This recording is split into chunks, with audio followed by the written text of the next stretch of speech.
माझ्या महाराष्ट्रातील बांधवांनो, भगिनींनो आणि मातांनो, नमस्कार. जय महाराष्ट्र. पुन्हा एकदा आपल्या भेटीला आलेलो आहे. उद्या 1 मे म्हणजे आपला महाराष्ट्र दिन, त्याचबरोबरीने कामगार दिन. महाराष्ट्र दिन म्हटल्यानंतर संयुक्त महाराष्ट्राचा लढा हा आठवणं स्वाभाविक आहे. मुंबई महाराष्ट्राला आपण मिळवून घेतल्यानंतर 61 वर्षे उद्या पूर्ण होत आहेत. हा म्हणता हा काळ निघून गेला. पहिल्या प्रथम मी त्या सर्व वीरांना, ज्यांनी ज्यांनी बलिदान देऊन, रक्त सांडून, लढ्यामध्ये भाग घेऊन, हाल अपेष्टा सोसून, त्याग करून मुंबई महाराष्ट्राला मिळवून दिली, त्या सर्व वीरांना नम्रपणे अभिवादन करतोय. कामगार दिन आहे. कामगार दिनाच्या सुद्धा सर्व माझ्या कामगार बांधवांना आणि भगिनींना शुभेच्छा देतोय.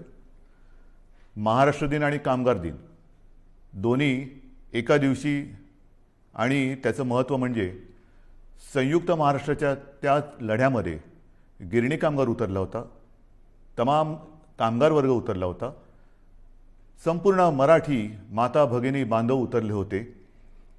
त्यांनी जर का तो लढा दिला नसता तर मुंबई महाराष्ट्राला मिळाली नसती.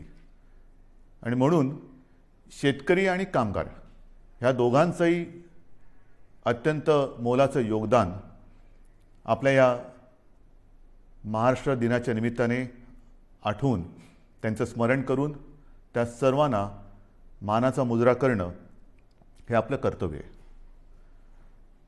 गेल्याही वर्षीचा 1 मे म्हणजे आपल्या महाराष्ट्र राज्याला 60 वर्षे झाली.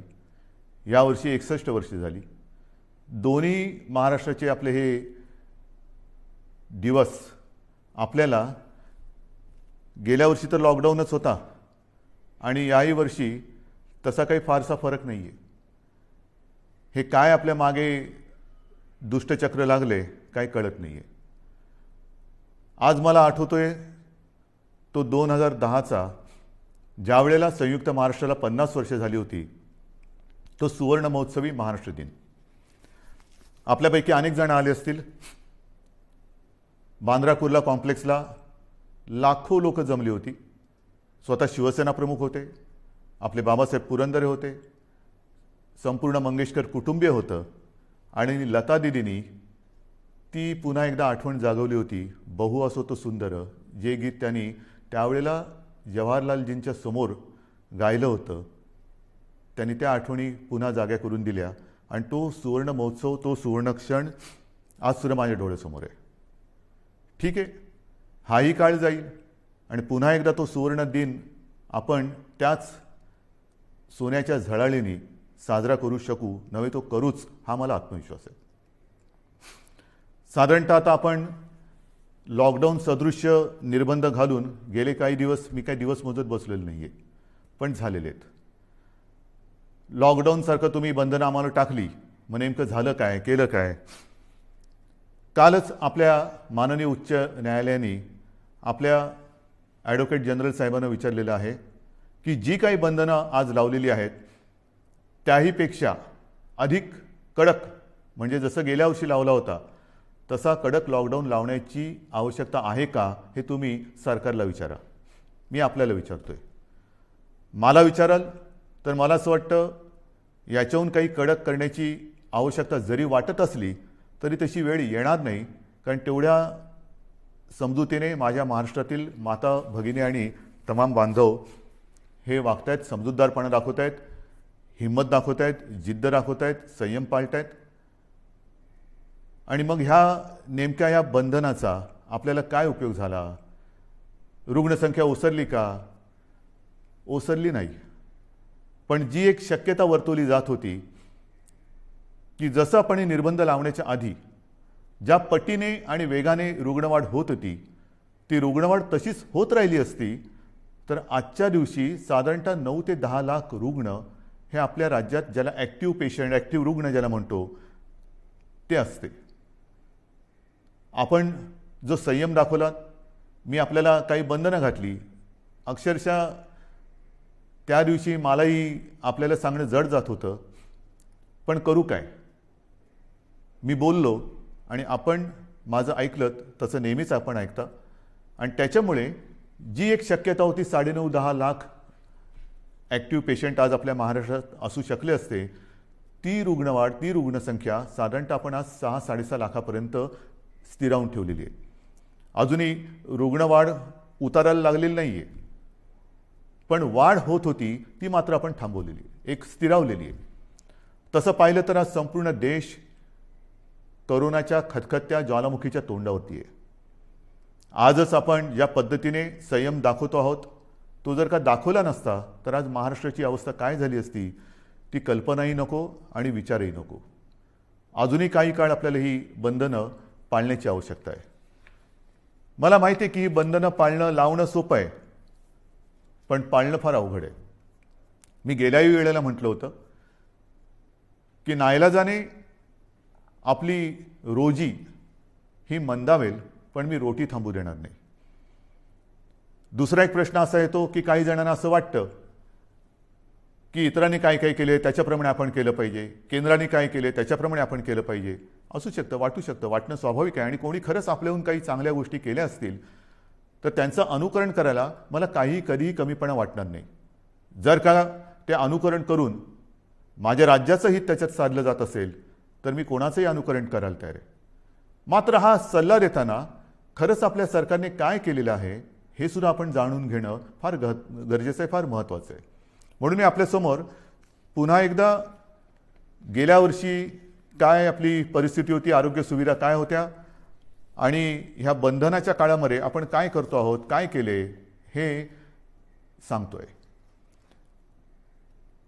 आपल्याला आठवत असेल की जेव्हा आपल्या राज्यात गेल्या वर्षी मार्चमध्ये कोविडनी शिरकाव केला, कोरोनाने शिरकाव केला, तेव्हा आपल्या राज्यामध्ये फक्त 2 लॅब होत्या, चाचणी केंद्र होती, चाचणी करण्याच्या प्रयोगशाळा होत्या. एक आपल्या कस्तुरबामध्ये आणि दुसरी पुण्याला NIV मध्ये. मग आज काय, आजची परिस्थिती जर बघितली तर 29 एप्रिल 2021ला ज्या गेल्या वर्षी 2 प्रयोगशाळा होत्या त्या जवळपास आता 600च्या आसपास प्रयोगशाळा आपण वाढवलेल्या आहेत, राज्यभर केलेल्या आहेत. आणखीन वाढवतो आहोत, प्रयोगशाळा वाढवतो आहोत, चाचण्यांची क्षमता वाढवतो आहोत. चाचण्यासुद्धा आपल्याला कल्पना आहे की साधारणतः मी गेल्या वेळेला सांगितलेलं आहे की 80-85 हजार करत होतो, त्या जवळपास आता 2-2.5 लाखाच्या आसपास आणखीन वाढवतो आहोत, 3 लाखाच्या वरती आपण नेतो आहोत. तर ह्या गोष्टी आपण करतो आहोत. म्हणजे लॉकडाऊनसारखं करून हातावर हात बांधून म्हणजे लॉकडाऊन बाहेर केल्याने हात पण लॉक करून बसले असं नाही आहे. आपण हातपाय हलवतो आहोत, आरोग्य सुविधा वाढवतो आहोत. जशी ह्या RT-PCR चाचण्यांच्या प्रयोगशाळांची मी तुम्हाला संख्या सांगितली, तशीच कोविड सेंटर्स, जी जम्बो सेंटर्स आपण उभारलेली आहेत, काही फील्ड हॉस्पिटल केली, काही ठिकाणी एक आपत्कालीन म्हणून हॉस्पिटलची उभारणी केली, काही ठिकाणी तर आपण हॉटेलमध्ये प्राथमिक स्वरूपाची हॉस्पिटल्स निर्माण केलेली. आणि अशी जर का संख्या पाहिली तर जूनमध्ये ही साधारणतः 2665 होती गेल्या जूनमध्ये. आता ही साधारणतः 5000 म्हणजे 5500च्या आसपास आपण केलेली आहे. 5500 कोविड केअर सेंटर्स हे आपण राज्यात उभारलेली आहेत. म्हणजे जवळपास दुप्पट. प्रयोगशाळा जर का बघितल्या, मगाशी सांगितल्या, त्या 2च्या 600 म्हणजे किमान 300 पट आपण वाढवलेले आहेत. जे आपण बेड्स म्हणतो, रुग्णशय्या, त्या जूनमध्ये किती होत्या गेल्या, त्या 3,36,000 होत्या आणि आता जवळपास 4,31,000 आहेत. आणखीन वाढवतो आपण. ऑक्सिजन, त्याच्यामध्ये ऑक्सिजनच्या किती होत्या, जूनमध्ये 42,800 साधारण होत्या, आता 86,000च्या आसपास ऑक्सिजनच्या खाटा आपण त्यांची सुविधा निर्माण केलेली आहे. ICU बेड्स किती होते, गेल्या जूनमध्ये साधारणतः 11,882 होते, आता 28,937 म्हणजे 2.5 पट वाढ केलेली आहे. व्हेंटिलेटर्स, काही जण म्हणतात की व्हेंटिलेटर्स केंद्राने एवढे दिले होते ना, आपण कुठे नाही म्हणत नाही, पण त्यातले दुरुस्त नादुरुस्त जरी पकडले तर गेल्या वर्षी जूनमध्ये 2020 जूनला साधारणतः 3,744 व्हेंटिलेटर्स आपल्याकडे होते. आता 29 एप्रिल म्हणजे कालच्या तारखेला साधारणतः 11,713 हे व्हेंटिलेटर्स आपल्या राज्यामध्ये आहेत. म्हणजे आपण ही एवढी वाढ करतो आहोत.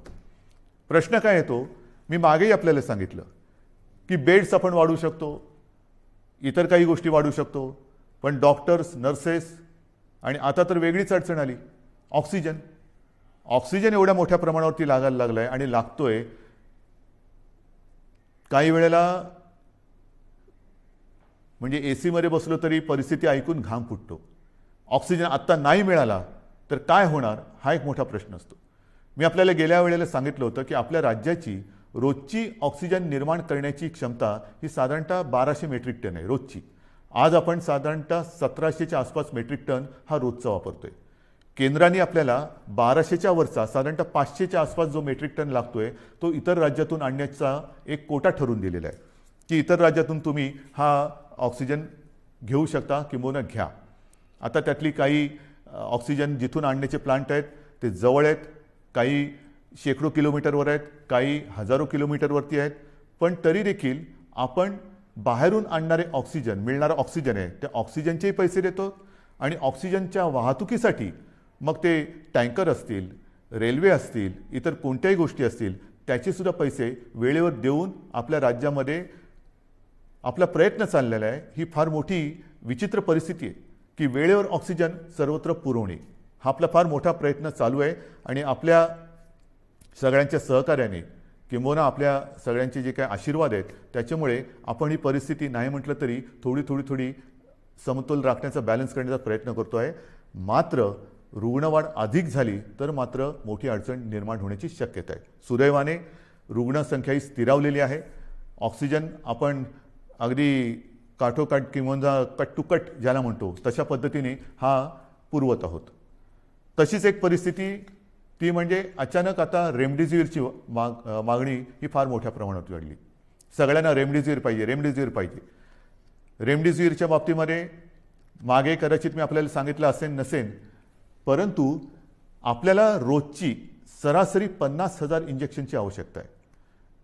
आपण आज किती मिळवत आहोत तर केंद्राने, कारण ह्याचं जे वितरण आहे तर ऑक्सिजनसारखं केंद्राने रेमडेसिवीर इंजेक्शनचं सुद्धा वितरण हे स्वतःच्या हातात घेतलेले आहे. कोणत्या राज्याला किती, कारण परिस्थिती फारच वाईट आहे. प्रत्येक राज्याला ऑक्सिजन पाहिजे, इंजेक्शन्स पाहिजे, रेमडेसिवीर पाहिजे, व्हेंटिलेटर्स पाहिजेत.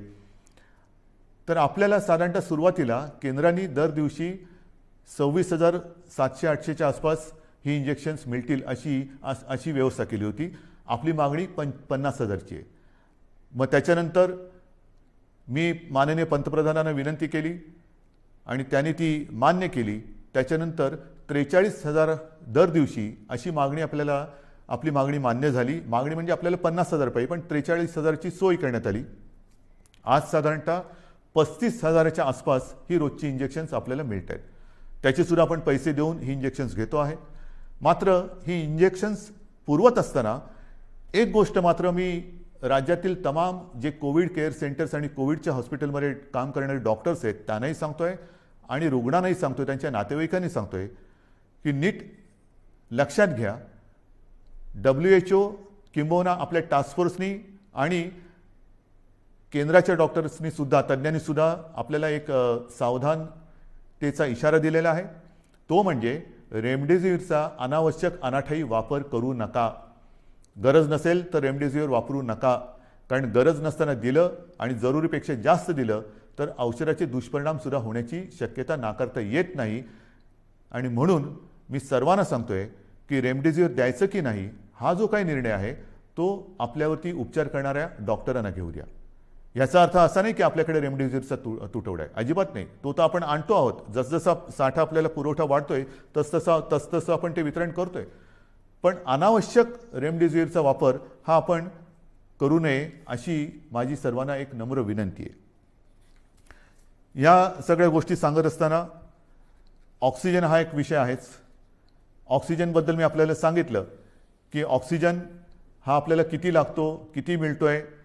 मग तुम्ही विचाराल की हे असं किती दिवस चालणार, आणखीन किती दिवस आपण बाहेरून ऑक्सिजन आणणार.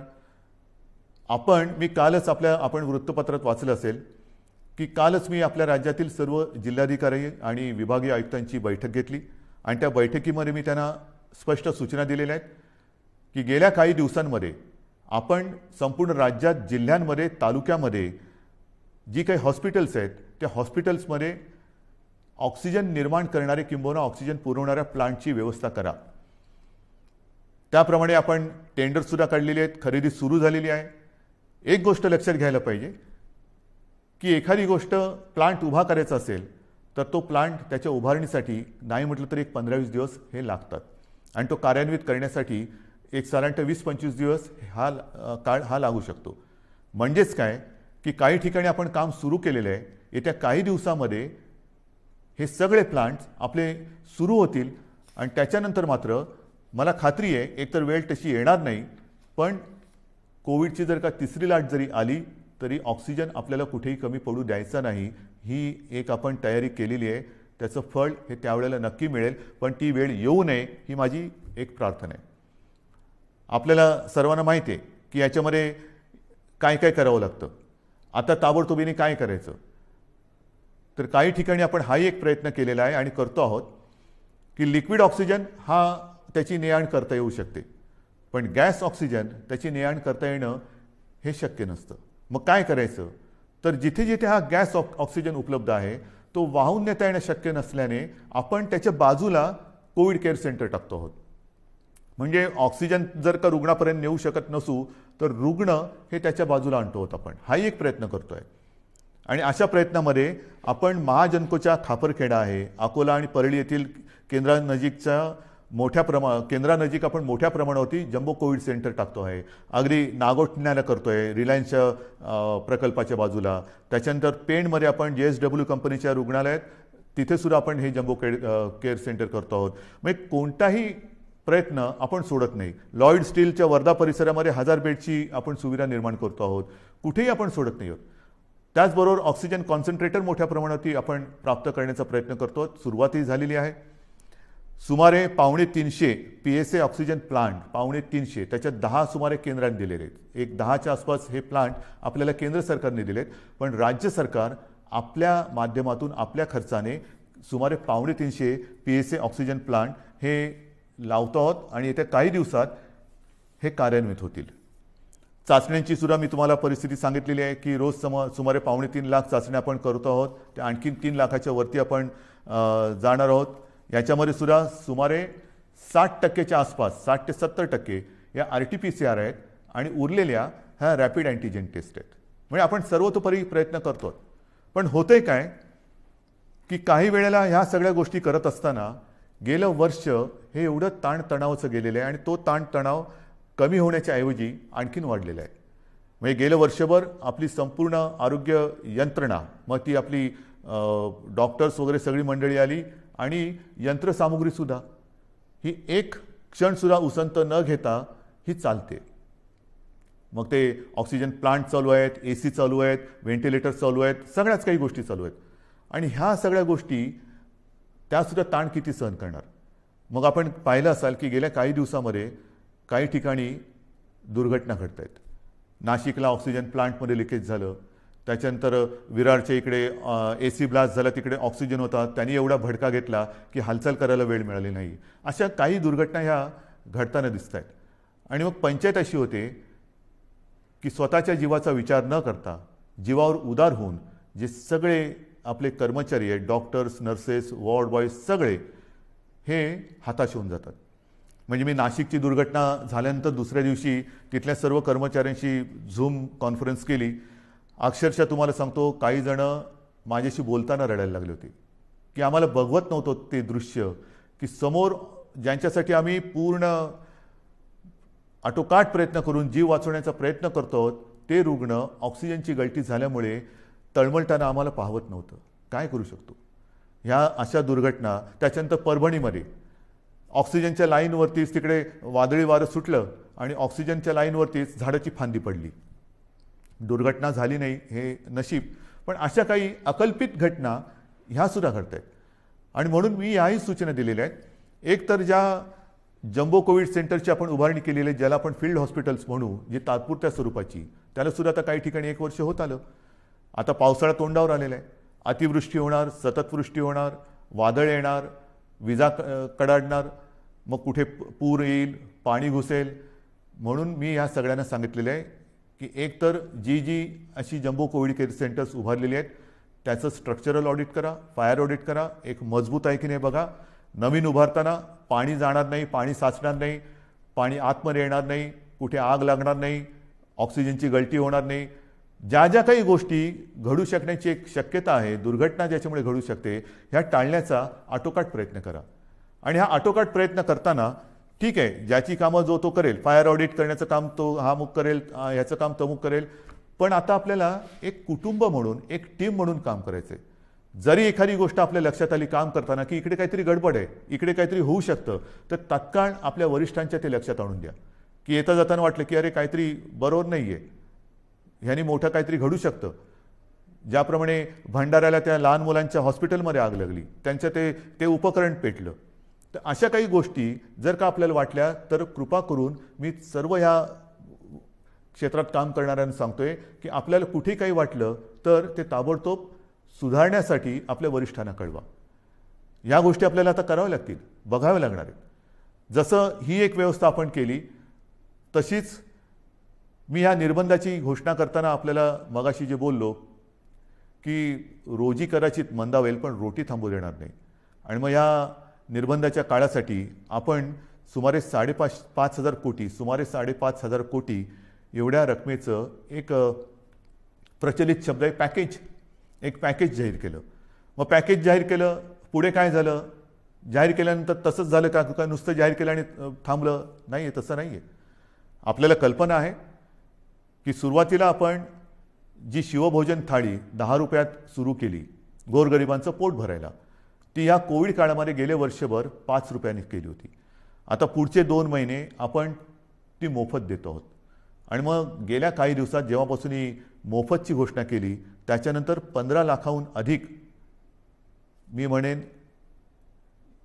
आपल्या नागरिकांना ज्यांचं अन्न किंवा ज्यांचं जेवण ह्या शिवभोजनवरती आहे त्यांना आपण त्याचा नाही म्हटलं तरी एक लाभ देऊ शकलो. किमान 15 लाखाहून अधिक नागरिकांना ह्याचा एक शिवभोजनचा त्यांनी स्वाद घेतलेला आहे.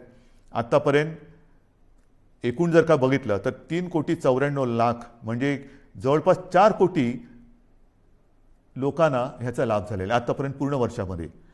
आणि आपल्या राज्यात सुमारे 890 शिवभोजन केंद्र सुरू झालेली आहेत.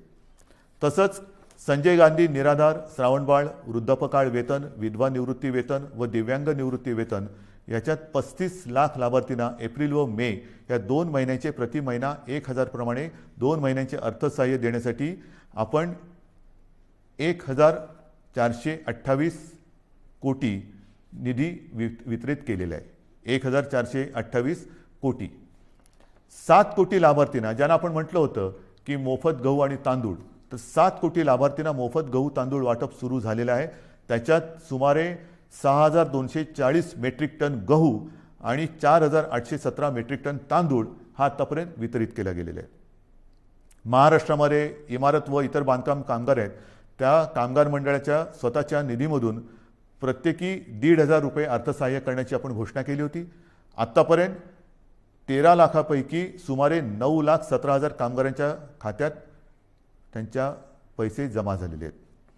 घरेलू कामगारांसाठी कल्याणकारी सहाय्य देण्यासाठी 50 कोटी रुपये निधी वितरित झालेला आहे.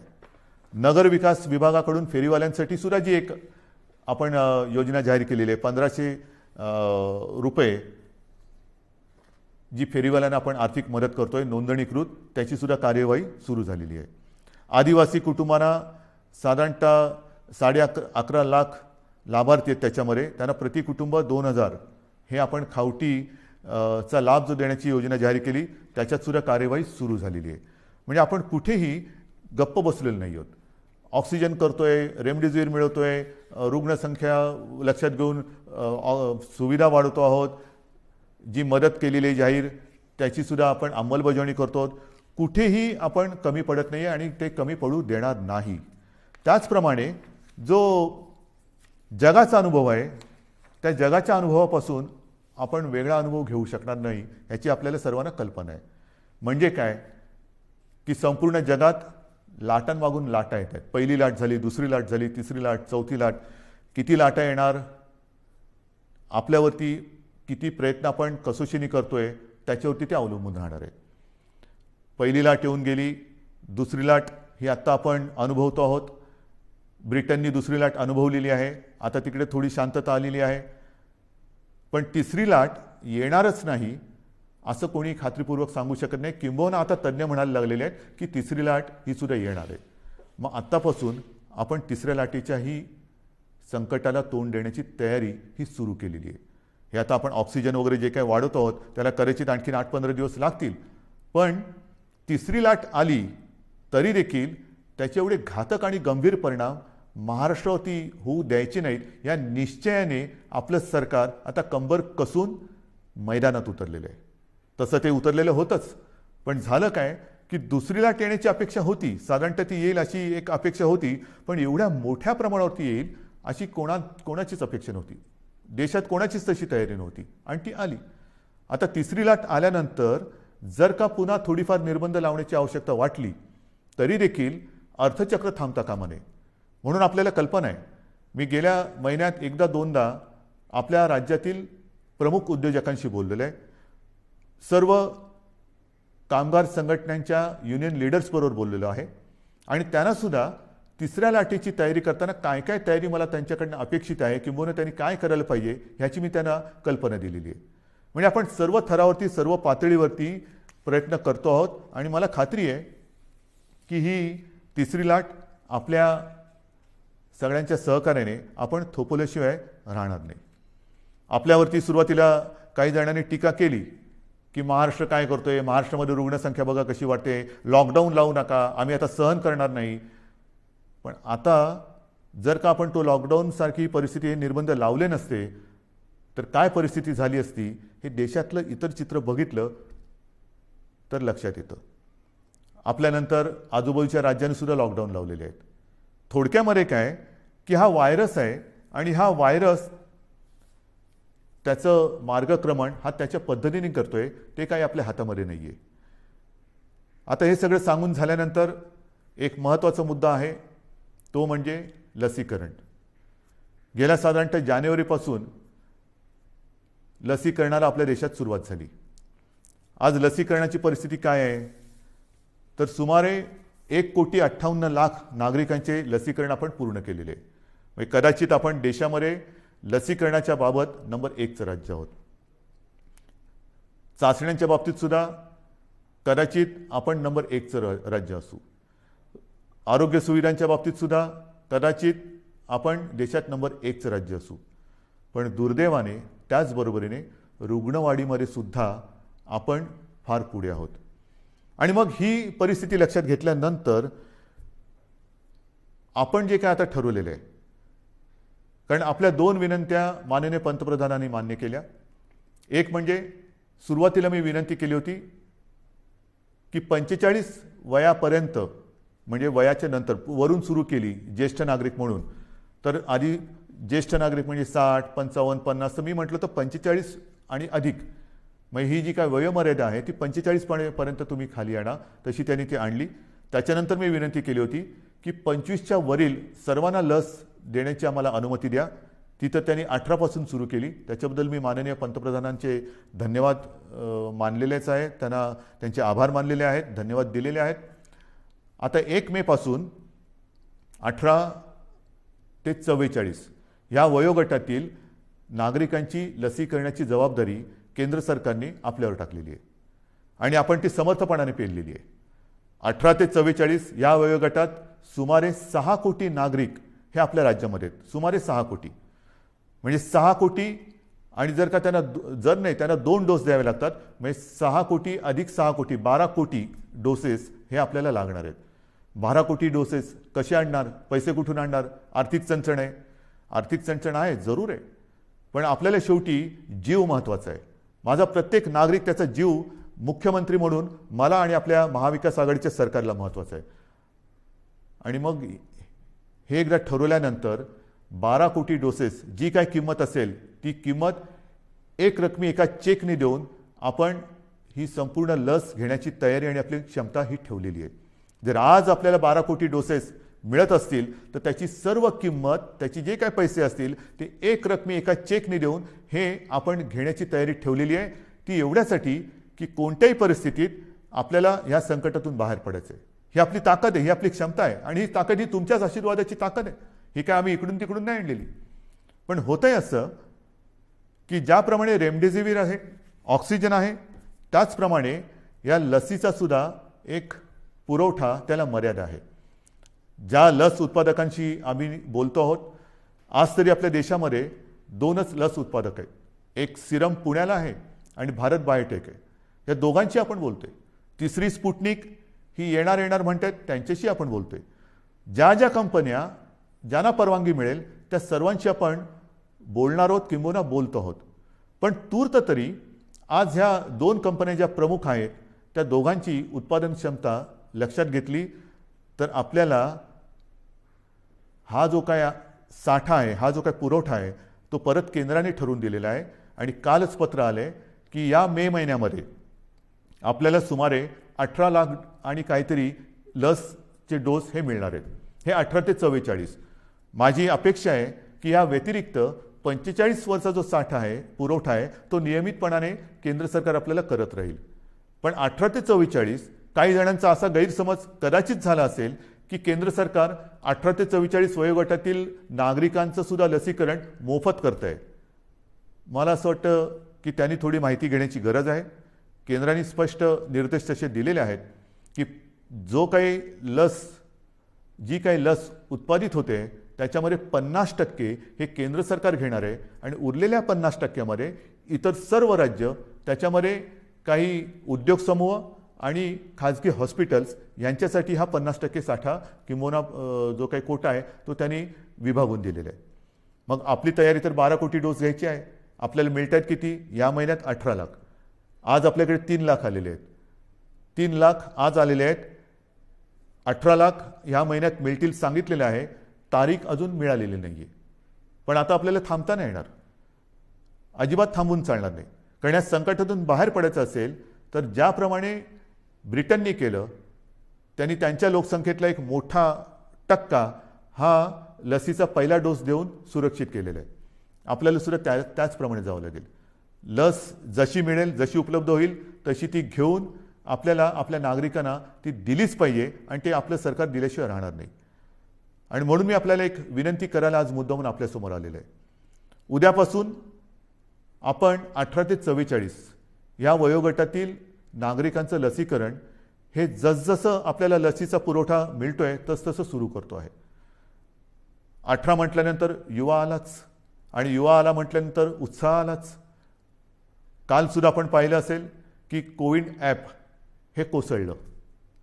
जसं गेल्या वेळेला सुद्धा लसीकरण सुरू केलं आणि ते ॲप क्रॅश झालं, तसंच काल हे ॲप क्रॅश झालं. होणार, हे काही दिवस होणार. जोपर्यंत हे मार्गी लागत नाही तोपर्यंत ह्या थोड्या गोष्टी होणार आणि त्या होऊ नयेत म्हणून आज मी पुन्हा एकदा माननीय पंतप्रधानांना विनंती केलेली आहे, पत्र पाठवलेलं आहे की एक तर आपण केंद्र म्हणून प्रत्येक राज्यासाठी एक वेगळं ॲप तयार करून ते आपल्या मुख्य ॲपला जोडा किंवा सर्व राज्यांना त्यांची ॲप तयार करण्याची परवानगी द्या की प्रत्येक राज्य आपला ॲप तयार करेल आणि ती ॲप आपल्या मुख्य ॲपबरोबर जोडली जातील. आता हे झालं तर सुविधा अधिक वाढेल, लसीकरण त्याचं नोंदणी हे अधिक सुरळीत होईल. परंतु हे जोपर्यंत होत नाही तोपर्यंत आज जसं आपण संयम दाखवत आहात तसाच संयम हा उद्यापासून आपल्याला दाखवावा लागेल. ॲपवरती नोंदणी करून ज्यांचं लसीकरण जिथे जिथे असेल त्यांना त्याच्याप्रमाणे माहिती मिळेल की कुठे आपण जायचं आहे, कधी जायचं आहे हे आपल्याला त्या ॲपवरनं कळेल आणि त्याचप्रमाणे आपण त्या केंद्रावरती जा. महत्त्वाची सूचना आहे ही. ह्याचं कारण असं की आपण फोटो बघतो आहोत. लसीचा पुरवठा फार मर्यादित आहे. लस उत्पादन हे आज मर्यादित क्षमतेमध्ये होत आहे. साधारणतः जून जुलैपासून ही क्षमता वाढेल अशी आपल्याला माहिती मिळालेली आहे आणि तोपर्यंत लसीकरण केंद्रावरती गर्दी करणं ही हितावह नाही आहे. कारण जी झुंबड तिकडे उडताना दिसते, मी साहजिक आहे, मी समजू शकतो. आपल्याला सर्वांनाच बंधनाचा नाही म्हटलं तरी उभं आलेलं आहे, कंटाळा आलेला आहे आणि ज्या बातम्या आपण पाहतो आहोत, बघतो आहोत, त्या बघितल्यानंतर मन सुन्न होऊन जातं, विषण्ण होऊन जातं की काय चाललेलं आहे, कसं करायचं, काय म्हणजे नाही म्हटलं तरी या कोविडची दहशत आहे. तर त्या दहशतीतून बाहेर पडण्यासाठी, भीतीतून बाहेर पडण्यासाठी लसीकरण केंद्रावरती गर्दी करून काही होणार नाही. आपल्याकडे लसीचा साठा ज्याप्रमाणे येतोय त्याचप्रमाणे तो दिला जाणार आहे.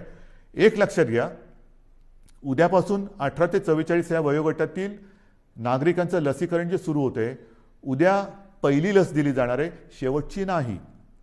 माझं वचन आहे जे मी तुम्हाला सांगितलेलं आहे की हे आपलं सरकार आहे.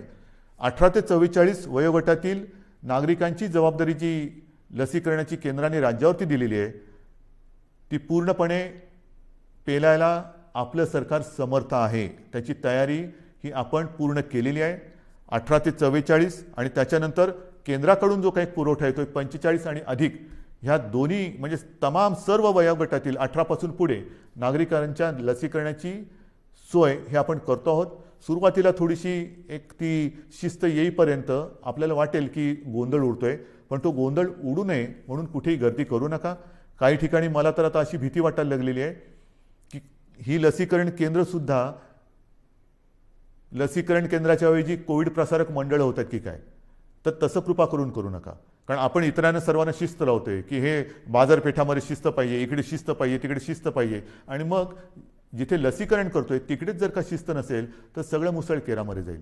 म्हणून मी हात जोडून आपल्याला नम्र विनंती करतोय की उद्यापासून जसजशी आपल्याला ही लस उपलब्ध होत जाईल तसतशी आपण ही संख्या वाढवत जाणार आहोत. तूर्त आज आपल्याकडे 3 लाख लसी आलेल्या आहेत 18 ते 44 वयोगटातील नागरिकांसाठी. त्याचं वितरण हे साधारणतः रुग्णसंख्या आणि लोकसंख्येच्या प्रमाणात केलं गेलेलं आहे. 3 लाख लसी हे फार म्हटलं तर त्रुटकच आहे, कारण काल परवाकडेच आपण 5 लाख डोस एका दिवसात दिलेले आहेत. 5 लाख डोस एका दिवसात. आपली क्षमता ही आपण 10 लाखापर्यंत पण नेऊ शकू. जर का आपल्याला 1.5-2 कोटी किंबहुना त्याहून अधिक डोस जर का मिळत गेले महिन्याचे, तर आपण दिवस रात्र मेहनत करू आणि लवकरात लवकर महाराष्ट्र या संकटातून बाहेर काढू. ही झाली आपली क्षमता, पण मर्यादा ही येणाऱ्या पुरवठ्यावरती अवलंबून आहे. आणि म्हणून मला असं वाटतं कुठेही गोंधळ गडबड करू नका, घाई करू नका. आपल्याला सर्वांना म्हणजे 18 पासून सर्व या सगळ्यांचं लसीकरण हे सरकार करणार आहे. पुन्हा एकदा सांगतो, कोणाचाही गैरसमज होण्याची आवश्यकता नाही. 18 ते 44 वयोगटातील सुमारे 6 कोटी नागरिकांच्या लसीकरणासाठी जे 12 कोटी डोस आपल्याला आवश्यक आहेत ते एक रकमी चेकने खरेदी करण्याची तयारी आपल्या सरकारची आहे. मी आपल्या माध्यमातून आपल्या साक्षीने आपल्याकरता केंद्राला पुन्हा एकदा विनंती करतो आहे की आमची तयारी पूर्ण आहे. कृपा करून आपण ह्यामध्ये लक्ष घालून आम्हाला लवकरात लवकर जास्तीत जास्त लसचा पुरवठा उपलब्ध करून दिलात, लसचा साठा उपलब्ध करून दिलात, तर महाराष्ट्र हे नेहमी चांगल्या बाबतीमध्ये नंबर 1 वर राहिलेलं आहे. लसीकरणामध्ये सुद्धा आजसुद्धा नंबर 1 वर आहे. लवकरात लवकर आम्ही ह्या कोविडच्या संकटावरती मात करून दाखवल्याशिवाय राहणार नाही, हा आत्मविश्वास मला आहे. आणि म्हणून बांधवांनो, भगिनींनो आणि मातांनो, जे सहकार्य आजपर्यंत आपण मला केलं, ज्या माझ्या शब्दावरती आपण विश्वास ठेवला, मध्ये आपल्याला काही जणांनी भडकवण्याचा प्रयत्न केला, मला त्याच्याबद्दल काही म्हणायचं नाही आहे. कारण ह्या आपल्या संवादामध्ये मी कधीही कुठेही राजकारण आणणार नाही. राजकारण मी जाहीर सभेमध्ये जरूर करेन. जे कोणी गैरसमज पसरवत असतील त्यांच्यासाठी मी जाहीर सभा जरूर घेईन, पण जाहीर सभा घेण्याची आज वेळ नाही आहे. कुठेही सभा समारंभ हे आपल्याला करता कामा नये. जशा जाहीर सभा करता कामा नये, तशीच आणखीन एक गोष्ट की येत्या महिन्यामध्ये लग्न समारंभ त्याचे मुहूर्त खूप आहेत. बघा ना, पंचांग काढून बघा, तुमच्या मनात पण असेल की आता होणार कसं, तर त्याही बाबतीमध्ये आपल्याला नाईलाज म्हणून 25 जणांची मर्यादा टाकलेली आहे. आता काही जणांनी म्हटलं 2 तासात कसं होणार, आता करू काय. नाही तर काही जण मी हेही बघितलेलं आहे की 25 जणांची मर्यादा आहे ना, दर 15 मिनिटाला 25. तसं नाही. म्हणून नाईलाज आहे आपला. थोडंसं ह्या परिस्थितीचं गांभीर्य सगळ्यांनीच लक्षात घेण्याची आवश्यकता आहे. तसं ते आपण घेतलेलं आहे. मग लग्न समारंभ असेल, धार्मिक, राजकीय, सामाजिक कोणतेही कार्यक्रम, त्याला आपण बंधनं घातलेली आहेत. इतर कार्यक्रमांतर आपण बंदीच घातलेली आहे. तर माझी पुन्हा एकदा विनंती आहे की लग्न समारंभसुद्धा आपण शिस्तीने थोडेसे पार पाडा. उत्साहाला थोडंसं आपल्याला बंधन घालावं लागेल, उत्साहाला मुरड घालावी लागेल. ती जर का घातली तर लवकरात लवकर आपण ह्या संकटातून मोकळे होऊ. आणि म्हणून पुन्हा एकदा आजपर्यंत जे सहकार्य आपण मला केलं आणि जे आशीर्वाद आपण मला दिलेले आहेत, ह्या सरकारला दिलेले आहेत, हे असेच कायम ठेवा. तुमच्यासाठी हे सरकार जे जे करता येणं शक्य असेल ते केल्याशिवाय राहणार नाही एवढंच एक वचन आपल्याला देतो. धन्यवाद. जय हिंद, जय महाराष्ट्र.